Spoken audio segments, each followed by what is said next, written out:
Selamat datang di Pojok Santai. Sebelum Anda mendengarkan audiobook ini, kami menginformasikan bahwa channel ini adalah review audio dari buku yang ada di Indonesia. Untuk membaca keseluruhan buku ini, kami menyarankan membeli buku aslinya di toko buku kesayangan Anda, baik offline maupun online. Keberadaan channel ini dimaksudkan untuk membantu Anda mendapatkan pengetahuan dari buku-buku kesayangan Anda. Jangan lupa untuk subscribe, like, dan komen. Selamat datang di Pojok Santai, channel khusus yang membahas komik dan novel dengan cara asyik. Walet, seorang bocah kecil, ternyata berhasil mempermalukan begundal bernama Jiran. Kali ini, Jiran kembali membuat ulah lagi. Bisakah Walet mempermalukannya kembali? Yuk, langsung saja disimak video kali ini. Tak beberapa jauh dari tempat Walet, Jiran tampak sedang membuat onar. Seorang pedagang buah semangka berdiri ketakutan di hadapan Jiran. Seperti biasa, lelaki itu tengah memungut pajak liar dari para pedagang. Dengan terpaksa, beberapa pedagang memberi apa yang diminta Jiran, kalau tidak ingin mendapat perlakuan kejam. Tapi tampaknya lain bagi si pedagang semangka. Dia bukannya tidak ingin memberi, namun karena hari ini dagangannya belum terjual sebuah pun, maka dia tak bisa memberi uang pada Jiran. Aku benar-benar belum punya uang, Den. Daganganku belum terjual. Maklum, musim hujan, ucap lelaki pedagang semangka memelas. Aku tak peduli, hardik Jiran kasar. Laki-laki bertampang kasar itu berdiri angkuh dengan tangan di pinggang. Perawakannya tidak tinggi, tapi terbilang kekar. Bajunya hitam bergaris-garis putih. Bagian dadanya yang tak tertutup memperlihatkan bulu-bulu lebat. Celananya hitam memanjang hingga mata kaki. Pinggangnya terlilit sabuk kulit lebar sebagai tempat parang. Matanya agak menukik dengan kelopak mata terlipat dalam. Alis mata lelaki itu setebal brewok yang tumbuh di dagunya. Hidungnya besar dan bibirnya tebal. Kau mau beri aku uang apa tidak? Atau ku acak-acak daganganmu ini? Ancam Jiran. Matanya mendelik seperti hendak keluar. Ampun, Den, jangan diacak-acak daganganku, pinta pedagang semangka memelas. Kucing. Baru saja Jiran hendak menendang peti semangka, tiba-tiba terdengar bentakan bocah kecil yang nyaring. Hei, orang jelek. Jiran mengenali suara itu. Ingatannya langsung kembali pada kejadian seminggu yang lalu, yang membuat dirinya kehilangan muka karena telah dipecundangi oleh seorang bocah kecil. Ketika menoleh ke asal suara, dilihatnya Walet sedang berdiri menantang, 7 tombak dari tempatnya. Kau, desis Jiran geram. Ya, ini aku, sahut Walet gagah. Apa kau belum kapok dengan pelajaran kecil yang kuberi padamu? Wajah Jiran merah padam mendengar ucapan Walet. Sungguh memalukan kalau seorang yang amat ditakuti di desa ini mendapat bentakan dari anak ingusan. Tentu saja Jiran tak mau kejadian memalukan seminggu lalu terulang lagi.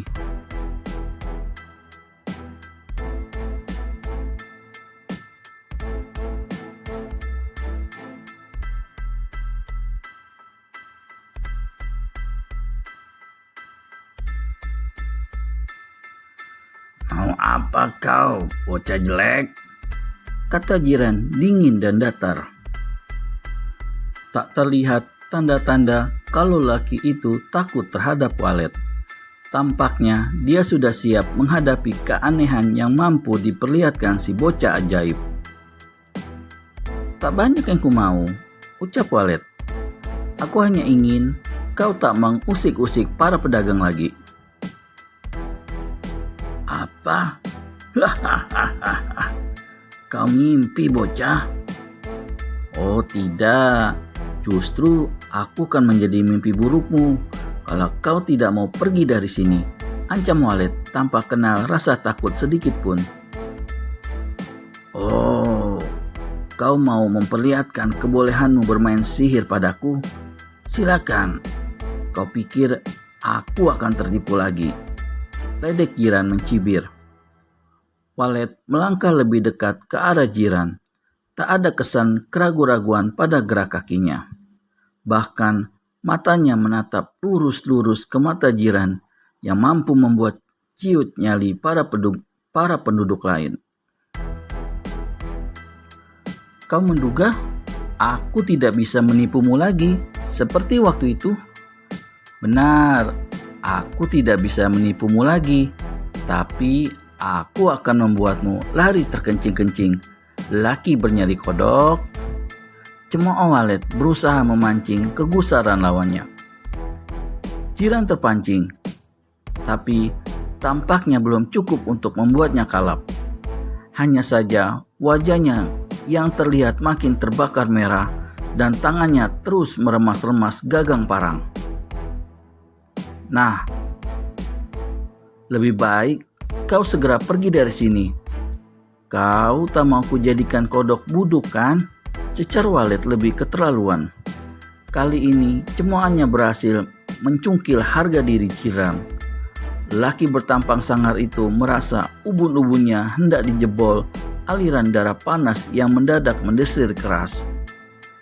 Rese, utuk Jiran. Sisi rahangnya mengeras, memperdengarkan gemeletuk gigi-giginya yang beradu geram.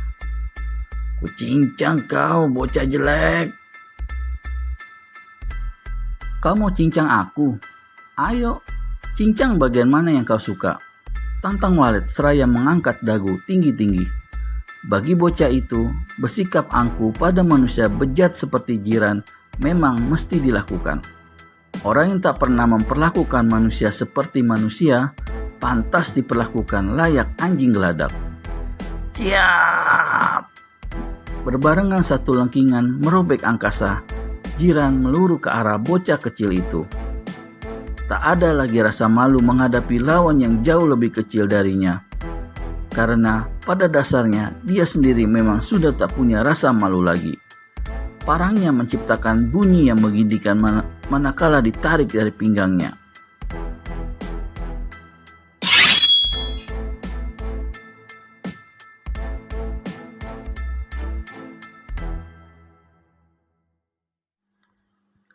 Bruat!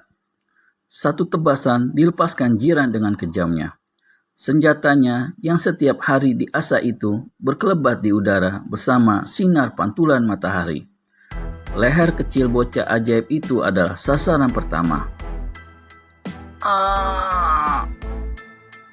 Dalam sekedipan mata, leher Walet terpental diiringi desaan kesakitan. Kepala kecilnya yang terlontar dari tubuh lalu menggelinding di atas tanah berlumpur. Siapapun yang menyaksikan kejadian itu akan bergidik ngeri. Lain halnya Jiran. Lelaki bengis itu tak puas dengan tebasan pertama. Dia tidak ingin tertipu lagi seperti kejadian minggu lalu. Maka parangnya kembali diayunkan setengah naga. Trang! Tes! Tebasan susulan Jiran membabat bahu Walet hingga tangan kanannya putus. Sebelum tubuh Walet yang tak utuh terpuruk di jalanan pasar, Jiran mengayun sekali lagi parang haus darahnya. Trang! Brat! Dada bocah kecil itu kontan terbelah dengan luka menganga lebar. Tepat ketika Jiran mendengus garang, tubuh Walet yang tanpa kepala dan lengan lagi ambruk diiringi bunyi berdebam. Kedebug! Darah sudah terpecik kemana-mana. Warna merahnya menodai jalanan berlumpur. Sebagian mengalir lambat dalam genangan air sisa hujan tadi malam di sisi jalan. Sementara itu, para penghuni pasar tak sanggup melihat kejadian ini lebih lama lagi. Perbuatan jiran memang lebih telengas daripada pembantaian yang pernah mereka lihat dimanapun. Beberapa wanita yang melihat bahkan menjerit sejadi-jadinya.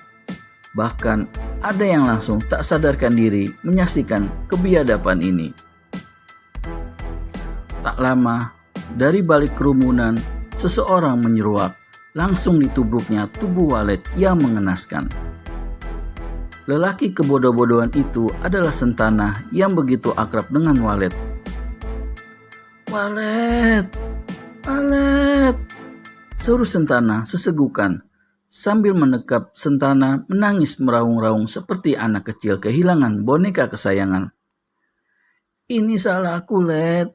Kalau saja aku tak memberitahumu tentang kedatangan lelaki iblis itu, tentu kau tak akan bernasib senaas ini." Desa Sentana lirih di antara isak tangis.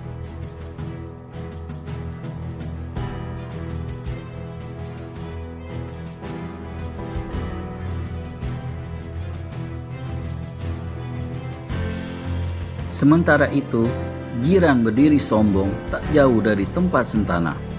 Tangannya sibuk membersihkan parangnya yang bernoda darah. Sambil memperdengarkan tawa puas tak henti-hentinya, seperti tingkahnya jika sedang menang judi. "Dikira aku tidak memiliki persiapan jika harus menghadapinya lagi," kata Jirang lantang. Seakan-akan dia memberi pemberitahuan pada setiap telinga di pasar itu bahwa dirinya tidak bisa dipermainkan lagi. Usai memasukkan senjata ke dalam sarungnya kembali, Jiran mengeluarkan sesuatu dari balik ikat pinggang lebarnya. "Kalian lihat ini," seru Jiran pada seisi orang pasar, seraya mengangkat tinggi-tinggi sesuatu di tangan kanannya. Seketika, orang-orang yang berkerumun mengarahkan pandangannya pada tangan kanan Jiran. "Aku sudah mencari tahu tentang bocah itu seminggu belakangan ini. Setelah aku tahu kalau dia memiliki kekuatan sihir, aku pun mencari dukun yang mampu mematahkan kekuatan gaibnya. Dan ini..." Jiran menggoyang-goyangkan bungkusan kecil dari kain hitam di tangannya. "Ini adalah pemberian dukun itu. Jimat hitam yang dapat melumpuhkan kekuatan bocah jelek ini." Hahaha. Tawa Jiran yang penuh kemenangan bergetar menggema ke segala arah. "Jadi, kalian sudah tak bisa berharap pelindungan dari bocah jelek ini lagi," sambung lelaki bertampang seram itu seraya memasukkan jimat hitam tadi ke dalam bajunya. Setelah puas tertawa, Jiran melangkah pergi meninggalkan tempat itu diiringi seringai kepuasan.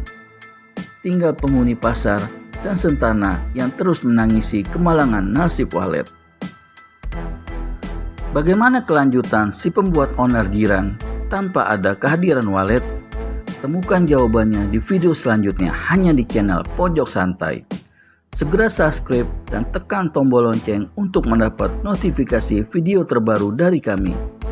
Terima kasih dan sampai bertemu kembali.